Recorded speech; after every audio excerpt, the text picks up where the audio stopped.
to the Saius Podcast, the best podcast this country has to offer. I'm excited because today we don't have just any guests. Not just a regular person in this room. As y'all can see, y'all probably being blinded by his wrist right now. Today we have Anthony DeChello, McFly. Welcome to the Saius Podcast, man. Thanks, man. Really great to have you. Very happy to have you, man. Awesome to be here. Also really happy because this podcast wouldn't happen without you. If you guys don't know, this podcast is powered by 1086 Music Group, which is, he is the owner of the 1086 Music Group. So if you guys ever want to check it out, you go to 1086.com, musicgroup.com, or check out the Instagram page. If you don't know how to spell it, it's in big black words right here. And you just type it in, you'll find it. It's that logo. Thank you. How are you doing today, sir? I'm doing good, man. You just woke me the hell up. I tend to do that. I have a good energy, man. But I'm excited. I'm excited as well, man. Not every day you get a mogul as your first guest. I'm a little nervous, but ain't gonna see it. So, Anthony's, man, a lot to talk about. Our first thing I want to ask you is, how did you come up with the name 1086 Music Group, and where did you originally start from? Okay, so there's actually a funny story here. So originally, I actually started off in independent film. I made a film with a buddy of mine. We submitted it for a film festival in Las Vegas. We won a few awards, and we said, hey, well, we're good at this. Let's make another one. But unfortunately, cost a lot of money to make a film. A lot of money. And for a 17-year-old, it wasn't very accessible. So I always had a love of music. Music's part of my soul. I decided to transition more into music. I was actually working with an artist when I was in high school. He ended up graduating with a record deal. He got pretty big overseas. So shout out to him. Kind of started me out there. But yeah, originally we were Blind Exposure Studios when we made films, and I said, well, if we're going into music, it's going to be Blind Exposure Records. Did that for a bit, worked with this one artist. He started getting pretty poppin' in Connecticut. His name was Passage. We no longer really worked together for some creative differences, but I ended up meeting my good friend, Nick Champione, with Northeastern Entertainment Solutions and Artist Republic. We started doing some work together, and we decided it was time to rebrand the label. I come from a military and police family. I was actually just a cop at one point. And believe it or not, here in Connecticut, in the town of Branford, code for loud, party, noisy music is a 1086. So I figured, hey, we're a record label, we get loud, and incorporate a little bit of my history with law enforcement and combine them. Now we have 1086 Music Group. Wow. Yeah. Did not believe that was the reason why I started. That was amazing. Yeah. So you almost became a cop. I did. Gave it up for your passion. I did. That's excellent, because a lot of people would rather pick maybe a cop over their passion, and some of them don't see their dreams come true. You picked your passion over becoming a cop, and now you're seeing everything unfold around you. Correct. So this is amazing. Yeah, I when I was first starting to build the company and build the label and our clientele and our roster, worked a regular 9 to 5 on top of building this up. Every dollar I made from my regular job, I reinvested back into this company. 6 years later, I built this up with my own blood, sweat, tears, and money. 100% me. Obviously, I've had a few really good mentors teaching me a lot. Some pretty big industry people. Not the type of person to name drop. You know who they are. We know who they are. I got really lucky to have really great mentors like that and teach me everything. And I just devoted, 24/7 to teaching myself and researching and practicing, trial and error, see what works, see what doesn't. Eventually, found the perfect formulas, and that's where we are today. But a lot of people, get skeptical, or they get nervous and scared that, they need to have this stable, set future, planned out for them, and that it's not worth the risk to put everything you have into your own creative asset, your own creative idea, your creative outlet. whether you're a businessman like myself or you're an artist, like all of the artists with our label. You know, I've definitely had experiences with some clients in the past where they're really talented, and I think they really could do a lot. But unfortunately, you know, they don't have the drive or the commitment to themselves to actually pursue this 100%. And that was one thing that's never stopped me. If I know I want to do something, I'm gonna do it. I'm gonna find a way to do it. Get it done. I'll do whatever I have to do it. You know, and that's just the mentality I try to keep. You know, and I try to spread that too to everybody we work with and all of our business associates, all of our artists. You know, if this is what you want to do, do it. You know, chase your dreams. The more you put into it, the more you're gonna get out of it. You know, and a lot of other people, you know, don't realize too that, you know, it takes money to make money. That definitely but does. It's about investing in yourself. And, you know, the analogy I kind of always use when I'm talking to an artist trying to pitch them into a new artist plan is you think of it like college. You pay however many thousands, tens of thousands, hundreds of thousands of dollars to put yourself through college, to be taught something, to build a career for your future, to give yourself a job. It's the same thing with this industry. You know, we offer every possible service that an artist could be looking for. We do everything under one roof. It's all in-house. You know, so I always tell artists, like, hey, you know, you're worried about how you're going to make money and what you're going to do with your future. Well, if you're a talented artist and this is what you want to do, instead of spending $50,000 on college to find out you're going to end up in a job that you don't even like, that's not your passion, take $5,000, invest it in yourself, invest it in marketing, invest it in studio time, in, you know, shows, merch, anything. Take that, invest that, and make this your career. You know, put that money into yourself as an artist, into yourself as a businessman, and build your own path. You know. And for those who are curious about, oh man, what artist is he talking about? You guys, like I said, please check out his Instagram page. Also, check out the business Instagram page for you, so you can also have the opportunity. I have to ask you, for the fans, for everybody watching, I'm pretty sure they'll feel neglected if I didn't ask. I have to ask, as a businessman going through the trials and tribulations that you had to deal with in the last 6 years, what would you say was the most difficult bump in the road you had to deal with right now? I know it's a salty one. Well, definitely a salty one. Well, I don't think I'm anywhere far off when I say right now the biggest bump in the road is COVID-19. Well, we're going to talk about that, but continue. Trust me, we're going to talk about that. I mean, that's a huge factor for the industry right now. But yeah, I mean, definitely, I would say, you know, I just turned 24, so I'm very young. Happy birthday, man, to the man. Thank you. Yeah, I mean, like, so I'm very young for the things I've been able to accomplish with my business, with my name, and to have the respect factor I have with certain artists and certain big clients. You know, that's definitely means a lot to me. But I would definitely say that as much respect as I have from certain people, and as much positivity that I get, I also get a lot of negativity. You know, I think a thing that I always dealt with was dealing with the haters, you know, and I think a lot of people can relate to that, and I think a lot of people have, you know, been in that same situation. But again, it's all about, what do you believe in? Where do you want to see yourself? What do you want to do with yourself?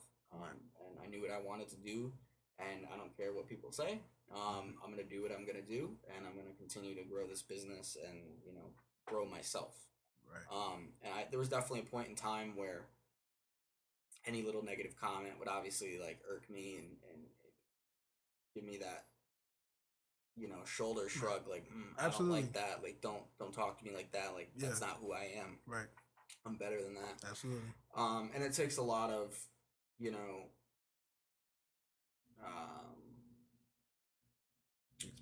what's the word here? Self-control. It takes a lot of self-control, but it's also a lot of self-respect. You know, to be able to not let that stuff affect you. You're gonna hear it. You're gonna hear it a lot more than the positivity sometimes. And being able to just have that respect for yourself and know what's really going on, you know, and what you're really doing, and not letting, you know, people's hate or negativity or criticism affect you. And sometimes, you know, you also have to do some self-realization and say, hey, maybe some of the stuff they're saying is accurate. Right. You know, maybe some of the stuff that's being said, I should reflect on and say, maybe I can do something better. Right. You know, maybe I can improve in this area, especially with criticism. You know, that's a big thing. I know a lot of people, you know, that have a creative outlet, you know, artists or, you know, work in the entertainment industry. That's right. You know, we don't like criticism. Right. Obviously, we believe our craft is the best way, and this is how our craft is going to be done. And I think that at first I was very hesitant to listen to criticism, but the more you grow up, you know, the more I mature and wise up. You know, I've definitely become more open to the criticisms over the past couple years, and learning how to keep an open mind and listen to what people are saying, and find the positivity in the criticism and where to apply that. You know, sometimes the criticism might be wrong, you know, it might not be accurate, but I'm still going to take it with an open mind and figure out if there is a way to implement that into my plan. Right. You're a lot more wiser, but you're also right about a lot more hate than positive. You know what the saying is, sometimes they hate you when they ain't you. So, you know, but then again, taking in the information, making you wiser. Now when they see you doing better from that criticism, you might get more hate because it ain't you. So, but definitely for learning through experiences is very important. Yeah, definitely. And speaking of like learning through experiences, was there any artist you ever worked with that was like, what was your best experience with an artist, and what was your worst experience with an artist? I have to ask. Well, there's definitely regarding, like, you know, doing touring and shows and stuff. Worked with some pretty big names, and made friends with a lot of pretty big names recently. Working with those guys, some of the best experiences. I recently worked with G-Eazy. This was August. Actually, wow. It's actually 2 years ago now. Wow. August 2018. Wow. He was a pleasure to work with. Yeah. Honestly, I've always been a huge G-Eazy fan. One of my idols. And the level of hospitality and respect that his team and him showed me that night when I was working with them. Definitely one of the best experiences by far. Another artist that I've worked with a few times that I've always had a good time working with them. We always get along. MGK. MGK. Yeah, that's a wild boy. Yeah, awesome dude. Yeah. Worked with his tour 3 times now. Yeah, 3 times. First time was way back when he was actually first starting to get kind of big with his Black Flag mixtape. 2013. Yeah. So yeah, it was awesome. I worked with them back in 2013. Hadn't seen them in a long time. Worked with them again end of last year, and as soon as they saw me, they were like, "Hey man, how you been? It's been 5 years. What you been up to?" And it's like, "Oh wow, cool, thanks man." Like, yeah. What have you guys been up to? I mean, I know what you've been up to, but that's good. Nice to see you guys again. You know, that's good. So yeah, definitely cool to build that relationship. So yeah, those 2 guys definitely some of the highlights. In terms of big artists that I've been working with and communicating with. And worst experiences. Obviously, I'm not the type to throw shade or anything like that, but there's a couple big artists I've worked with that I would never work with again. Yeah, I understand. You don't have to name drop them if you want. Yeah, you know? No. You definitely don't have to, but if the situation, what was the situation you had to deal with that was the worst experience?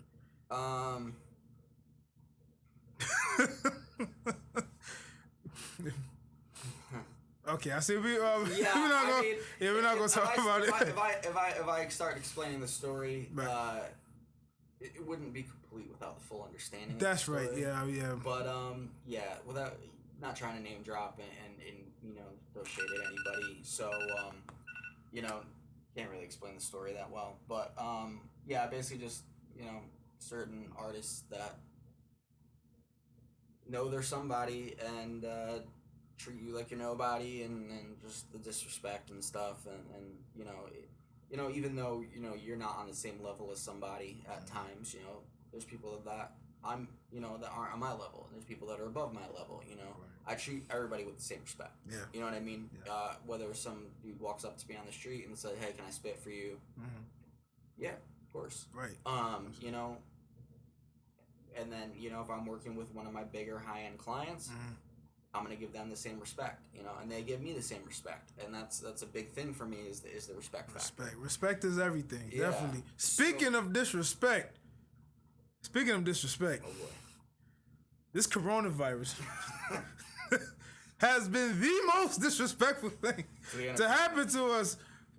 All prayers to those who may have it, but I want to ask you, since the coronavirus has come this February, how has it changed your life and changed your business and how you move, how you adapt to it? Yeah. So obviously, we had a lot of big things planned for 2020. We had a tour planned for Nocturnal, who's one of our biggest independent artists. He actually moved out to LA, doing a lot of big things out there. Wow, Nocturnal. Can't talk too much in detail with that, right. But doing a lot of big things. Really proud of him for what he's accomplishing right now, and the jump that he made to just up and move to LA to take those better opportunities. So yeah, we had a tour planned with him. We had some other big shows planned with a few of our other artists. Obviously, we are not able to do tours. We're not able to do shows right now, so that's a big hit for the company. Right. As anybody in the industry knows, tongue tied here. Anybody that in the industry knows that shows and merch is going to be your big breadwinner right there. That's a lot of your money. So obviously, not being able to do any of that this year is disappointing to us. We had a lot of big things planned. Obviously, it halts the path for our artists and what we planned out for them for the year. So that obviously limitations on studio time. We have artists that are not able to record in the studios, obviously due to the bans that are enforced by the government. And obviously, we follow the laws. We follow the regulations, so we're not going to break that and be like some of these other guys that are just doing whatever they want to do. Right. That's doesn't comply with our morals and our values at 1086. So, getting our clientele to understand that, unfortunately right now we just can't all be in a studio together. Absolutely. And trying to be safe, and take into consideration, our family members, like obviously, you might not care about being in a studio in an enclosed sound booth with 10 other people. Yeah. But I care, I don't want my grandfather to get sick. God forbid, I get something from somebody. So, just taking that into consideration and trying to get our artists to understand that, we can't be in the studios and stuff right now. We have found some ways around that, setting up, we had like one of our sound engineers go to our artist's house, set up a mobile studio that we put together. So we've been doing that. And regarding studio time, trying to make it work as best as possible. But definitely, the contingency plan for how to move forward during this, we put a lot of time into our artist marketing. Right. That's a big thing right now, for us. It keeps money moving. And it's also probably one of the most important things for artists right now. Right. They're not able to do shows. They're not able to go out and sell merch. They're not able to be in the studio. Right. So this is the time to take that money that you have and invest it in yourself. Right. And put it into marketing plans, because those marketing plans are going to grow what you currently have out to the public. Right. And take what you already have and work with that and find a strategy to actually grow revenue and grow your fan base based off of what is currently out. Right. I think there's so many people that get discouraged that say, hey, well, I can't do shows, can't go in the studio, can't record. Well, I'm screwed right now. Right. I have nothing to do. I have nowhere to move with my career. Right. There's always something you can do. Right. There's so many different, outlets, and there's so many different revenue streams you can access as an artist in today's industry, especially with a team like us behind you. Yeah. There should be no limitations. Everything should be possible right now. And finding a way to make it work. You know, we're starting to look at doing live stream concerts pretty soon. Putting that together. Obviously, if we're gonna do it, we want to do it the right way. So making sure that that's gonna be, you know, a possibility for us. But yeah, definitely artist marketing. That's a huge thing that we're focusing on right now, and our artists are definitely focused on as well. Sounds extremely exciting. It sounds extremely exciting. You guys, it's kind of boring, but I mean, you guys come back with live shows. That sounds really exciting. That sounds part. like I'm excited. I'm not even an artist. I'm like, I can't wait to go. Yeah, the last show we did before all this stuff was, you know, heavily impacting us. Was in February in Naugatuck. We had a pretty big show. That was with CK. That was with Rick Rax, Angel Mobley, I believe. Yeah, Angel Mobley was there. And those are all other artists. Those are all local artists, right? Yeah, those are all local artists. Apex was also there. He's another guy we were doing work with for a bit. But yeah, it was all local artists. We had 2 shows back to back on the same day. One was in Waterbury, one was in Naugatuck. Both those shows did very well. We were very impressed with those, very happy with those results. So yeah, I mean, that was the last show we did, was in February. They both did very well. The other big show before that was in West Haven. I think that was in August. I think it was in August. At RVP in West Haven. That was a nocturnal headline show. CK opened, Shadow Black opened, Hove opened, and I'm trying to remember who was on that roster. Apex opened as well. Yeah, that was a really good show too. We sold that out. So that was really awesome. That was actually a big achievement for us because that was actually the first Connecticut hosted show in Connecticut with all Connecticut artists that sold out. So, you know, that was big for us, you know what I mean? That was a real statement for the state of Connecticut, you know. You know, we work with, we have, you know, studios and offices and clients all over the world, all over the country. You know, we have pretty far spread, but we always try to put back on for Connecticut. You know, this is where we're from. This is where I'm from. Originally from North Carolina, but I've been here since 2007.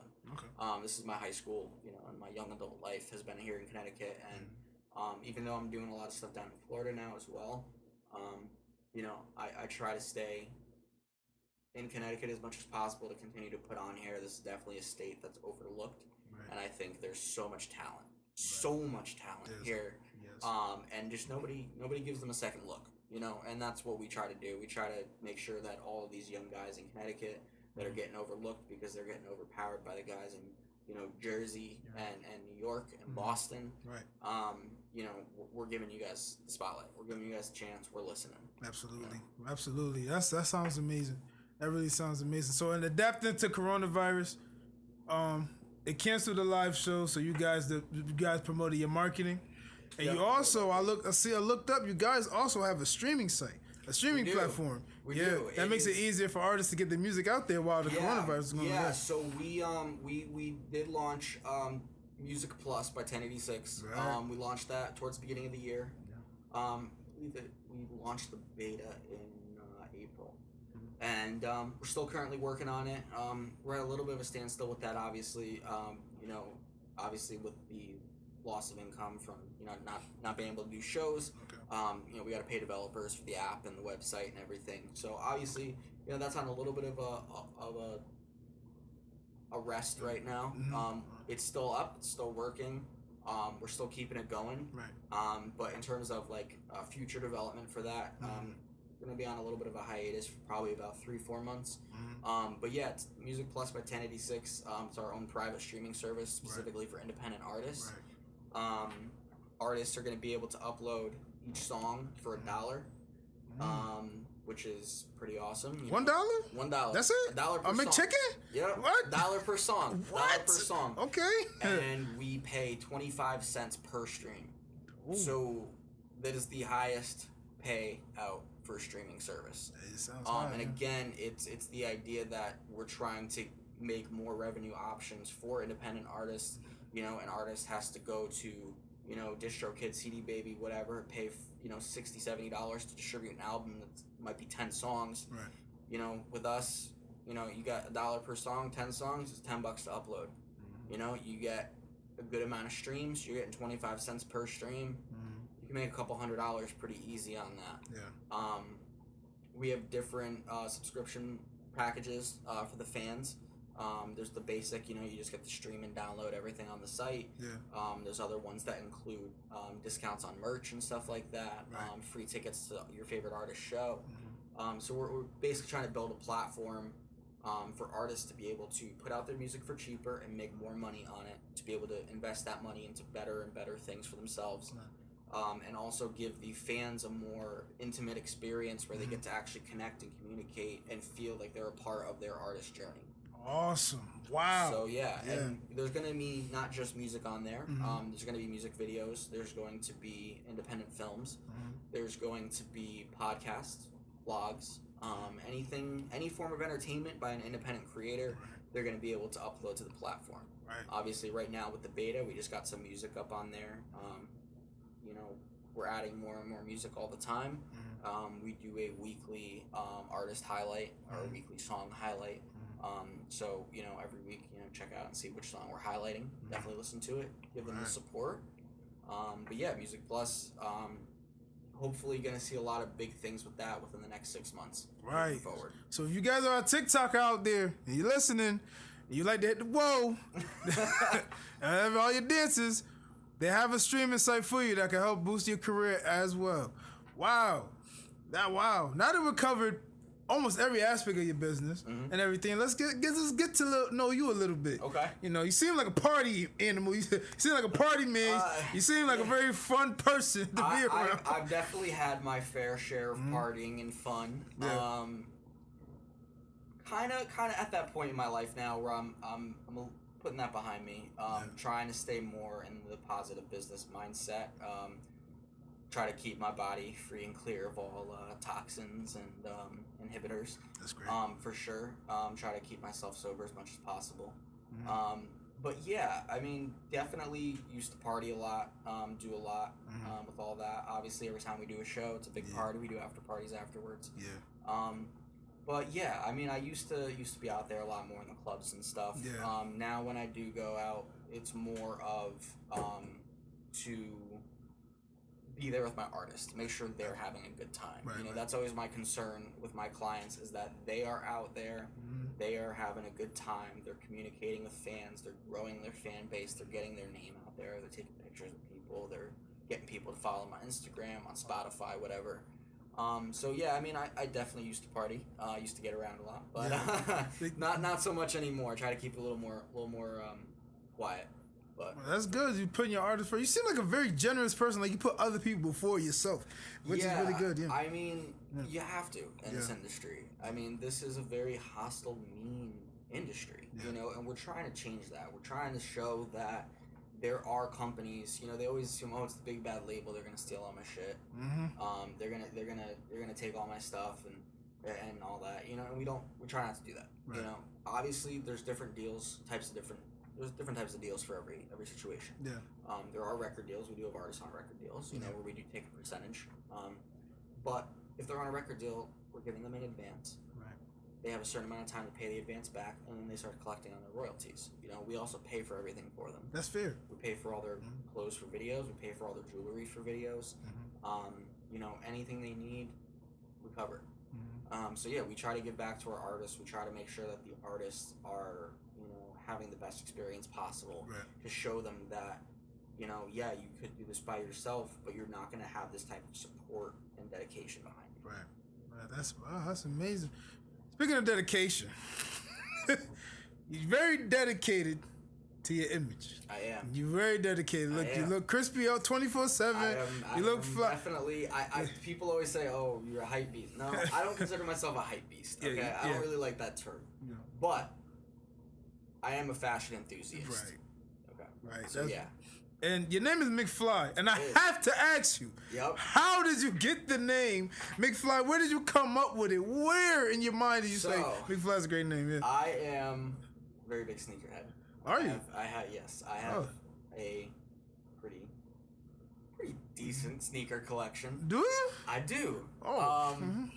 It's I got some pretty crazy stuff in there. Really? And the reason my nickname is McFly is because I always wear my Air Max. Oh yeah, man! I see you walk in with him today. I was like, oh yeah, I gotta show. Oh yeah, oh. Let's pop these. Damn! Damn! This pair I wear a lot. This is my pair that I wear when I'm out doing shows and press stuff. They're kind of beat up, but you know the outsoles are a little crusty. But yeah, I mean, so this is my first pair of 2011 mags that I got. I have very good friends with a guy that owns a big resale store in Europe. So you know he's kind of the plug. He kind of hooks me up with stuff. For myself and my artists and whatnot. So this was my first pair of mags I got. These are the 2011 mags. I have another dead stock pair of the 2011 mags, and then I have a dead stock pair in a glass case of the 2016 mags. So yeah, I am McFly. This is kind of where that came from. You know, wearing the mags. Wow. I like to stand out. You know, everybody, any big talent agent or big, you know, music executive has, you know, the household name guys have something that's they stand by. They're recognized for something. You know, obviously back in the day with Diddy, you know, what he did with his image and his style, made him so influential. You know, you look at somebody like Scooter Braun. You know, he's a household name, and it's very rare for a talent agent or a manager to be such a household name. Right. You know, what he was able to build up for himself and his agency, you know, with like Justin Bieber and whatnot. You know, that's huge, you know, to be able to have that notoriety as somebody behind the scenes. Right. Because it's very rare that we see people like in my position that are recognized and noticed, you know, over the artist or the same as much as the artist. Yeah, that's really so I've always been very big into fashion and style, and making sure that I do something that stands out that people are going to recognize and remember me by. You know, obviously, once you get to know me, you're going to remember me by the quality of work I do. Okay. But you know, it's all about, you know, drawing people in. You know, representing your brand, your image. I'm very big into fashion, like I said, and obviously I'm a big sneakerhead. So finding something that I could latch onto and I could build my own type of, you know, iconic image out of was huge for me. To be able to again get that notoriety and that respect of, yeah, he's not the artist, he's the manager, he's the dude behind the scenes, but we still know who he is. Right. And people will never forget you at all. No, You'll be the supreme guy with the Air Max. Like, you're like, okay, he's not working at McDonald's. No. What's his name? Yeah, for sure. You know what I mean? Connect, sure. So yeah, you know, that's my thing. I'm McFly. I always wear my Air Mags. Got to find a way to stand out. And you know, it's not even about, you know, like the clout kind of thing. I truly, like I said, I'm a big sneakerhead. Like I'm a collector though. Yeah. You know, I pretty much wear everything I have. I know a lot of people just spend all the money on the shoes and they just sit on a wall and they just don't touch them. Like, I appreciate the culture. I appreciate the craft. I appreciate the ideas that went into this shoe. Right. You know, this bag, this whatever. Yeah. If I have it, I'm gonna use it. I'm gonna add it to my style. I'm gonna add it to be an extension of myself. Yeah. And just, you know, I love just everything about it. You know, everything about a good pair of shoes. Breaking it down and studying like what went into this decision for this material. Right. What went into the decision for this silhouette. You know, a silhouette is a huge thing with sneakers. You know, most iconic silhouette out there is Air Jordan 1. You know. Ooh, the ones. Yeah, I mean, I have a few pairs of ones. They're pretty iconic ones. I have the new Air Dior highs. So I got those. I have the Friends and Family Travis Scott Jordan 1s. I got a couple other things. Try not to put out there. You know, I'm very, very private. I'm a very private person. You know, I'm kind of one of those people that's like, if you personally know me, you know what I have, you know what I do. If you don't, you don't. Right. So, you know, I'm not going to go super in depth with my collection. We could some point definitely take a sneaker room tour. Oh no, yeah, we can leave that for a separate video. You know, I was surprised because you always keep a good image, and I know anybody watching would love to know a lot about how you keep your fashion up, which is great. There's a few last personal questions, and probably be out of here. What's your favorite sports? Like sports you like to watch? Yeah, NASCAR and football. NASCAR football. What's your favorite football team? Unfortunately, it's the New York Jets. The Jets! The Jets! Yeah, unfortunately. That's not bad. You know, my family's been Jets fans for the 70s. Like really? Since the 70s, yeah. From Jersey? They're from Connecticut. Okay. Yeah, I mean, my family's been Jets fans forever. And you know, we try to have faith in them. You know, we try to you know, they've done some good things. Our new QB is pretty great, actually. I like Sam Darnold. Yeah, Sam Darnold. He's doing some pretty good stuff. Yeah. And I think he brings his A game most of the time. So, you know, hopefully you know, we see some decent results this year. But yeah, the Jets. Jets. Nice. So you said football and NASCAR. Yeah. You ever thought about riding your own Supreme cars through the streets? I would do it. Do it. I'm a gearhead. Like I'm really into cars. Yeah. So yeah, I actually have a friend of mine is a NASCAR driver. We're talking about hitting the track pretty soon. I have an Audi right now. That I'm looking at stripping out and making for the track. He's going to do all the work on that. So that'll be really cool because I have a few other cars I just bought recently. I've teased them a little bit on my Instagram, but I'm waiting to do the full reveal on those at some point. Try not to shove so much in people's faces all at once. That's nice. But yeah, so I picked up a few other cars recently. So, you know, definitely starting to get into collecting the cars a little bit. But yeah, I would love to go race on the track. So the debates tonight. Trump and Biden. It is. You watching it? If not, it's perfectly fine. I feel I am. You watching it? I'm watching it too. So majority of us just watching for the entertainment. I guarantee you. I mean, obviously, as a businessman, it holds a lot of weight for me with where, you know, the country's going and who's running it. Right.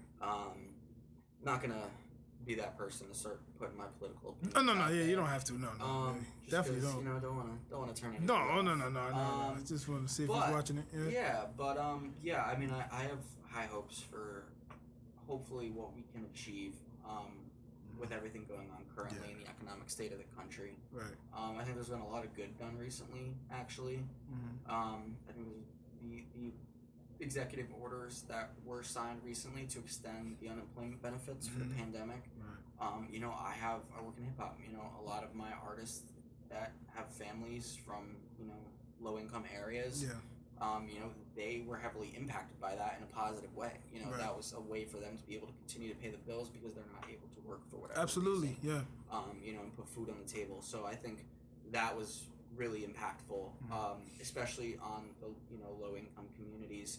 And, you know, being that we primarily work in hip hop, we spend a lot of our time in those type of communities. Absolutely. And finding ways to give back and help, you know, provide help for, you know, the communities and the families and whatnot. So, you know, we donate a lot of money to charity. Right. We try to give back as much as possible.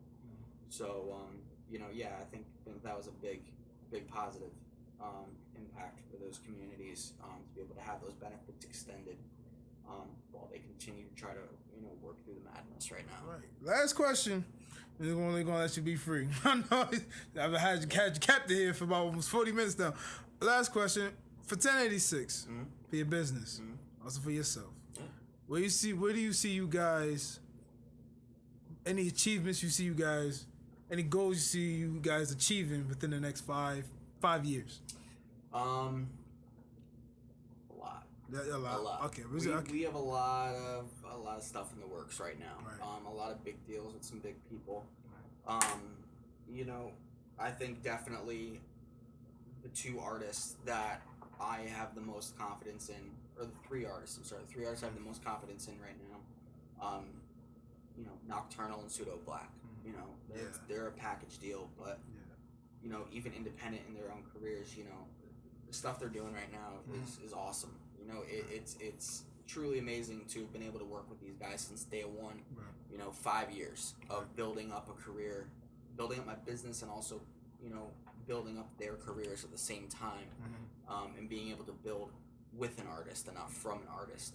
So the respect factor, you know, that we have both ways, with me and those two guys is amazing. You know, absolutely best experience ever working with those guys and seeing them grow, and seeing all the different possibilities and the way their fans engage with them.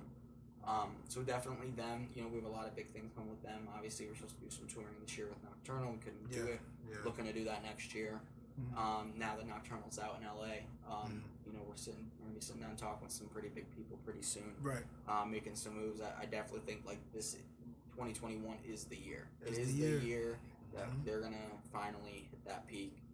You know, hit that point where people know who they are. Absolutely. On a wider scale, more than they already do. Absolutely. And the other artist I'm most looking forward to crafting and building up is Angel Mobley. Angel Mobley? Yes. He's a young dude. He's like a little brother to me. I've known him for a long time.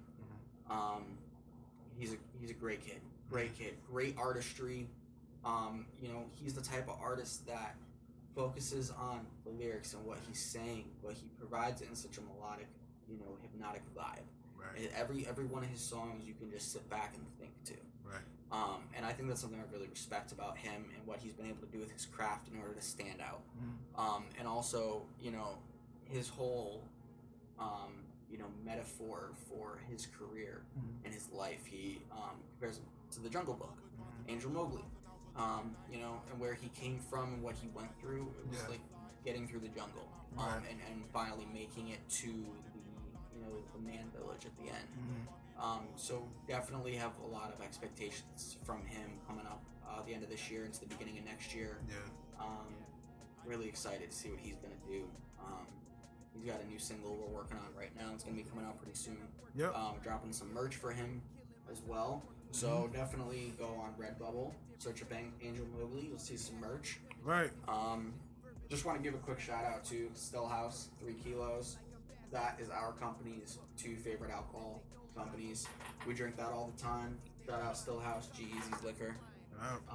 3 Kilos. Awesome. Everyone have a great time. 3 Kilos. You heard it here.